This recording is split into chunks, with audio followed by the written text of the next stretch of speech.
आज हम डिस्कस करने जा रहे हैं कि सिल्क की प्रोडक्शन इंडिया में कैसी होती है।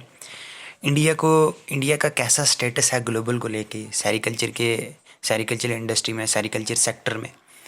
तो आज हम उसी की बात करेंगे।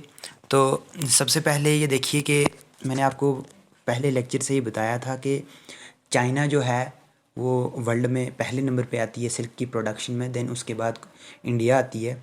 तो आप देख रहे हो कि जो चाइना है 2016 के हिसाब से चाइना ने 82% ग्लोबली सिल्क को क्या किया है, प्रोड्यूस किया है। उसके बाद इंडिया आ जाता है। इंडिया ने 14.81% जो ग्लोबली इसको सिल्क को प्रोड्यूस किया है।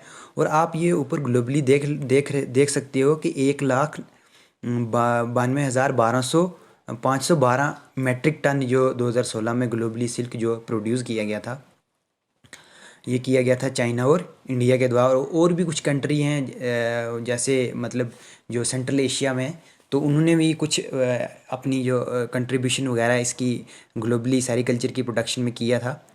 अब जब हम इंडिया की बात करते हैं तो इंडिया की जो ये प्रोडक्शन होती है सिल्क कल्चर की, ये टोटली डिफरेंट होती है किससे, चाइना से। इसकी अलग, चाहे हम अगर मशीनिंग की बात देखें, चाहे मतलब वीविंग की बात देखें, रीलिंग की बात देखें, उसके बाद modern machinery, strict control measurement of disease होता है। मतलब इसमें डिजीज़ के वही अच्छे तरीके से स्ट्रिक्ट कंट्रोल किया जाता है।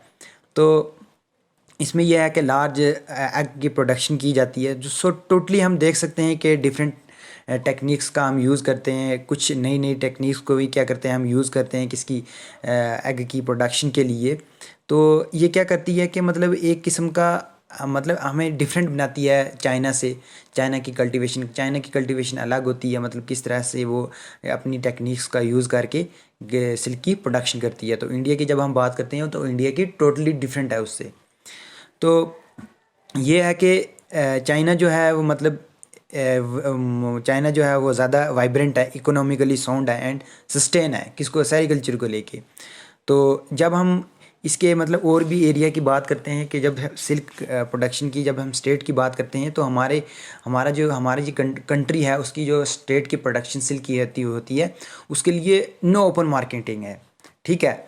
और उसके बाद जब हम इसकी कंपैरेटिव स्टैटिक डाटा की बात करते हैं तो कुछ चाइना के मतलब चाइना को छोड़ के बाकी इंडिया की जब हम बात करते हैं तो इंडिया की कुछ ये स्टेट ऐसी हैं जिनमें ज़्यादा से ज़्यादा क्या किया जाता है, सिल्क की प्रोडक्शन की जाती है और किस क्वालिटी में की जाती है, किस स्पीशीज़ को यूज़ किया जाता है।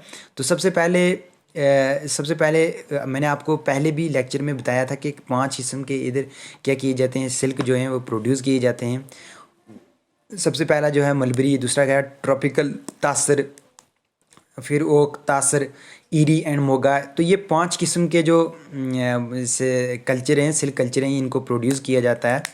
तो उनमें से जो मोगा है, मोगे को मैंने पहले ही बताया था कि ये वो क्या है, गोल्डन येलो कलर के उनके थ्रेड हैं। मतलब जो दिखने में काफ़ी अट्रैक्टिव और स्ट्रॉन्ग लगते हैं। उसके बाद जब हम मलबरी सिल्क की बात करते हैं तो वो 5 स्टेट ऐसी हैं जिनमें ये जो मलबरी सिल्क है इसकी प्रैक्टिस की जाती है, इसको ज़्यादा से ज़्यादा क्या किया जाता है, प्रोडक्शन की जाती है इसकी। तो सबसे पहला हो गया कर्नाटका हो गया, आंध्र प्रदेश हो गया, आसाम हो गया एंड बोडोलैंड हो गया, वेस्ट बंगाल हो गया, झारखंड हो गया एंड तमिलनाडु। और ये मेजर ऐसी स्टेट हैं जिनमें ज़्यादा से ज़्यादा मलबरी की कल्टिवेशन की जाती है।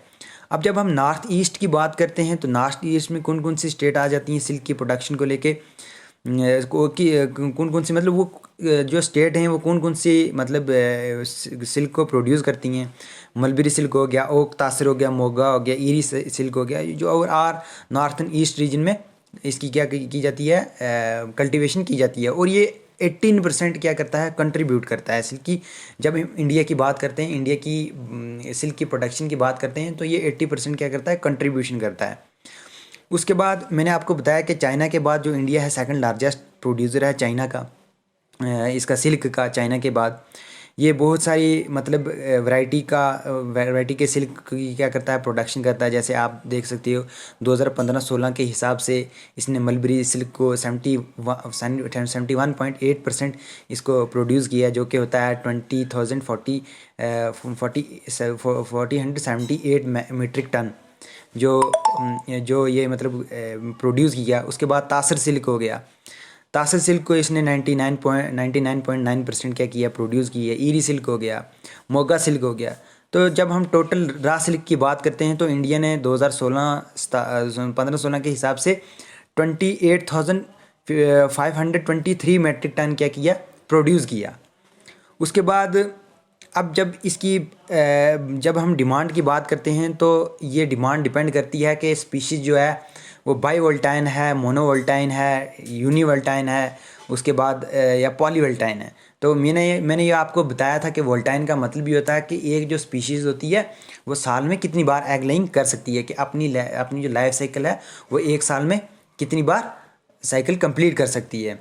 तो उस हिसाब से जब हम बात करते हैं कि सुपीरियर क्वालिटी का होना चाहिए या ज़्यादा से ज़्यादा डिमांड होनी चाहिए, तो हम उसको लेके हम इन चीज़ को देखते हैं कि क्या स्पीशीज़ जो है वो यूनिवोल्टाइन है, मल्टी वोल्टाइन है, बाई वोल्टाइन है, या ट्राई वोल्टाइन है, या मोनोवोल्टाइन है। तो इस किस्म के हम जो क्वालिटी है वो यूज़ करते हैं।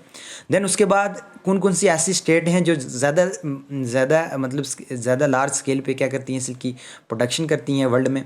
तो सबसे पहले मैंने आपको पहले ही लेक्चर में बताया था, इसमें सबसे पहले कौन आ जाता है, कर्नाटका आ जाता है। देन उसके बाद आंध्र प्रदेश, आसाम हो गया, वेस्ट बंगाल हो गया, झारखंड हो गया, तमिलनाडु हो गया, मेघालय हो गया, नागालैंड हो गया, मणिपुर हो गया एंड महाराष्ट्र हो गया।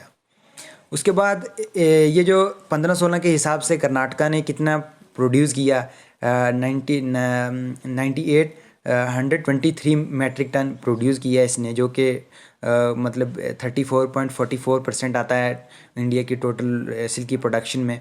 आंध्र प्रदेश ने कितना किया 2015 हिसाब से, आप ये देख सकते हो PDF में, ये मैंने बताया हुआ है आपको। उसके बाद और भी बहुत सारे स्टेट हैं, आसाम हो गया, उसके बाद जैसे महाराष्ट्र हो गया, इसने भी मतलब बहुत बड़ा कंट्रीब्यूशन क्या किया था, अपना मतलब कंट्रीब्यूट किया था किसकी, मतलब सिल्क की प्रोडक्शन में इंडिया को लेके। और टॉप 5 स्टेट कौन कौन सी हैं, जैसे कर्नाटका हो गया, उसके बाद आंध्र प्रदेश हो गया, आसाम हो गया, वेस्ट बंगाल हो गया। तो ये टॉप 5 स्टेट हैं जो 80% क्या करती हैं, कंट्रीब्यूट करती हैं सिल्क की प्रोडक्शन में। किसमें? इंडिया में सिर्फ। अब ये जब हम प्रोडक्शन की बात करते हैं तो ये बात करते हैं मैट्रिक टन में। मैंने आपको प्रीवियस लेक्चर में बताया था मेगा टन, वो मेगा टन नहीं है, मैट्रिक टन है। ये आप अच्छे से उधर आप देख ठीक कर लेना। तो ये कुछ स्टैटिकल डाटा है, आप खुद देख सकते हो PDF में, इसको लिखने की ज़रूरत नहीं है, लेकिन फिर भी आपके पास होना चाहिए। इसको एग्ज़ाम के लिए लिखना नहीं है, आपने सिर्फ देखना है कि किस स्टेट ने कितना 2016 में कितना मैट्रिक टन कंट्रीब्यूट किया इंडिया के लिए। देन उसके बाद हम बात कर लेते हैं, ये फिर वही आ जाता है नागालैंड, मेघालय वगैरह, जो नॉर्थ ईस्ट वाली जो स्टेट्स वगैरह होती हैं, उन्होंने कितना प्रोड्यूस किया 15-16 के हिसाब से, कितना मैट्रिक टन प्रोड्यूस किया। महाराष्ट्र ने कितना किया, नागालैंड ने कितना किया, मेघालय ने कितना किया। तो ये आप PDF में देख सकते हो कितना परसेंट कौन कौन सी स्टेट जो है वो सिल्क की प्रोडक्शन की में क्या करती है, कंट्रीब्यूट करती है। तो इसके साथ ही ये जो लेसन था ये हमारा हो गया कंप्लीट, लेकिन फिर भी एक टॉपिक बचता है, तो मैं आपको वो कल करवाने की कोशिश करूँगा। वो है difference between mulberry silk and non mulberry silk. तो वो उसकी हम बात करेंगे, उसके थ्रेड के बारे में बात करेंगे, उसकी क्वालिटी के बारे में बात करेंगे, उसकी स्पीशीज़ के बारे में कि कौन कौन सी स्पीशीज़ जो है वो यूज़ की जाती हैं नॉन मलबरी के लिए। मलबरी के लिए तो फ़िलहाल एक ही की जाती है जिसका नाम है मोरी सिल्क। तो इसके साथ ये जो हमारा लेसन है ये कल हो जाएगा कंप्लीट। आप इसके लिए क्या कीजिए कि आप थोड़ा टेस्ट के लिए प्रिपेयर्ड लिए, मैं आपका टेस्ट लूँगा, आप इसको अच्छे से देखिए, PDF को देखिए। अगर जहाँ कहीं से समझ ना आए तो आप मेरे से बार बार पूछिए उसको।